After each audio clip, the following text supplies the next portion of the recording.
This is Ryan Elliott for Boxing Social in association with Betfred. We're in Hollywood for the final Ksi-Logan Ball 2 press conference, which we've just concluded. Frank Smith, death threats, times tables, and a whole lot of trash talk talked about what we just saw from those two. Is it working? Yes. Good. Yeah, I mean, very interesting. Very interesting press conference. I think we should do Shannon Briggs-Riley after this as well. If Vidal can put on some weight and get up to heavyweight, we should do that fight. I don't know what weight he is. Cruiserweight. Cruiserweight. Well, it's not much, is it? Yeah. Some of the comments, obviously, we can't condone, unfortunately, especially in the sport we're in. But interesting press conference. It's going to be huge. All that camaraderie today, there were some unsavoury comments, as you mentioned, but does that only make it that little bit bigger? I spoke to Eddie yesterday about if it was a normal event with normal matchroom fighters, you'd probably be reining them in a bit, but can you just wind up these two and let them go and just grow the event themselves? Yeah, I think, as you say, some of the comments in there, you wouldn't want anyone to say about each other, and I think in light of some of the recent stuff that's gone on, it's we can't condone that. But the other side of it, the selling of the fight, the going at each other, that's great. That's what we need, and that's what these guys are the best at. So as we said before, I think a lot of fighters could learn a lot from the sales side of, these guys have got to where they are from creating content and, building themselves into superstars in their own right. So yeah, they do a lot of things brilliantly well, and I think it's going to be huge Saturday night, and it's a massive press conference, great turnout as well, huge media turnout, both from boxing reporters, entertainment, everything. So, from Matchroom's point of view, what's the response been like this week so far? Has it been more than you expected, about the same? I've heard Eddie talk about tracking numbers. I don't know what the hell they are. Hopefully he'll explain for me. But have you hit them sort of goals and targets for this week and getting the response that you hoped you would get? Yeah, it's been unbelievable. I think it's surpassed our expectations. A tracking number is basically a nice way of saying an estimate.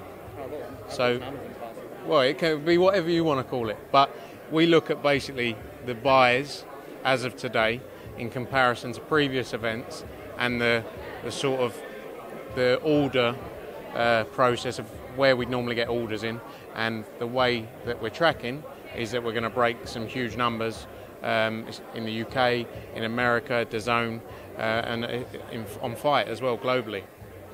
Is it important for you guys that coming into this market, it's not just a flash in the pan, that it's not just you bring everyone in across to DAZN and you've got the Sky Sports pay-per-view and then they're gone? Can we expect to see more YouTubers on Matchroom bills in the near future to try and sort of give this a bit of longevity rather than just being in and out, so to speak? I think, look, if these guys, it's like I said the other day, if these guys are going to dedicate their lives to it, they've given up 3 months of their training, just like a fighter would. They've gone through everything a fighter would. They've got a professional license. They've gone through all the medical process, etc. And there's a number of people. You saw that with Josh Bruckner, for example, who's an MMA fighter coming across now and having his professional debut. I think anyone can do it if they've actually got some Logan Paul's a former wrestler, so he's got a history of doing that. KSI I think was a runner as well, so they're very athletic people, and now they're coming across into a different sport. You see that with a number of different people coming from MMA, for example, into boxing. So I don't think there's any harm with it, as long as people take it seriously, understand what they're doing, and follow through. I think for Matchroom as a business, again, if it's the right people and they do it the right way, then we'll always happily look at it, and it's great for the sport. I think it's great for the sport, bringing in a whole new audience. With the fight itself, I'm not going to ask you to break it down or anything like that, Frank, but I wouldn't have a clue what to tell you. Yeah, nor would I, but what would you consider a success for yourself? What would Matchroom most like to see with this fight on Saturday, in front of a massive audience? Just a great tear-up, to be honest. Both go in there, give it 100%. Both guys come out healthy. And from there, I think these guys have got aspirations to carry on from there. This isn't just, like you say, this isn't just a one-off. They're staying through. They're going to keep going, keep building, and it's interesting. It's going to be great. He's okay. It's going to be great. Away from this, Bill, Frank, news broke overnight that WBC have moved their goalposts in a way with the clean boxing programme after Ray Vargas and Julio Cesar Martinez both tested positive for clenbuterol, both been cleared, and we've been told that the WBC have sort of upped the amount that you need to have in your system to be considered to have failed a test. What did you make of all that? Yeah, I haven't seen too many details on it, with everything going on this week. Obviously, there are they're people much more intelligent than myself who work on this side of things. I think, as I said, it was a very minute amount in the reports I've seen anyway, and there's plenty more intelligent people than me who can actually advise on where this comes from. It's happened to plenty of athletes in the past who have been found to have this level of something in their system, and again, the people who's a specialist within this would say it's contamination or this. I can't really report too much. If the WBC are doing it, they're doing it in line with VADA, who they work very closely with, who we trust very much within the doping.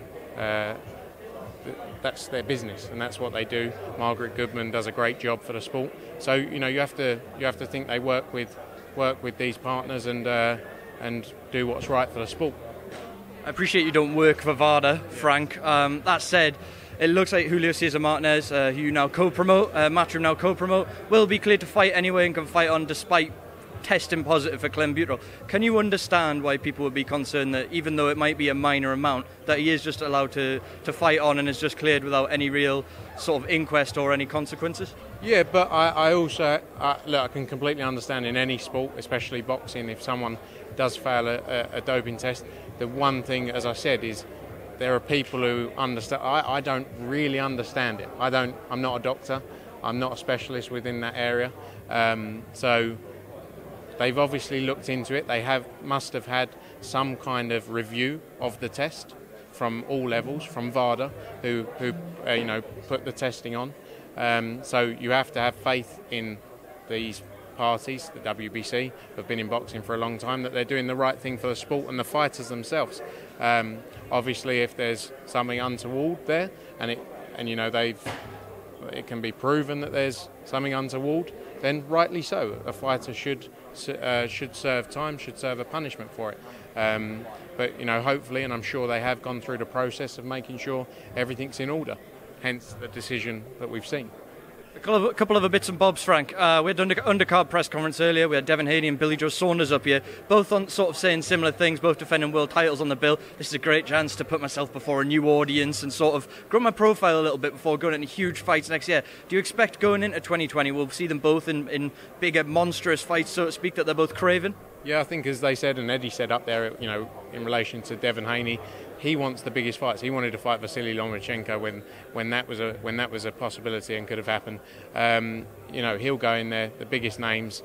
He wants to actually show that he deserves to be a WBC world champion. And Billy Joe Saunders, one of the best talents in world boxing, I believe. He's had a great career, and now's the time to go and get those biggest fights out there. And he's ready for them. He wants the biggest names, and he's on the right platform with the right group of people to do that. So it's going to be an exciting 2020 for both of those guys.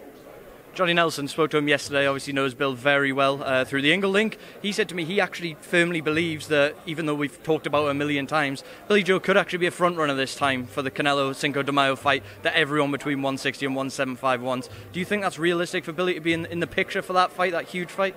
Yeah, definitely. He's I think Canelo's obviously now 4-weight world champion.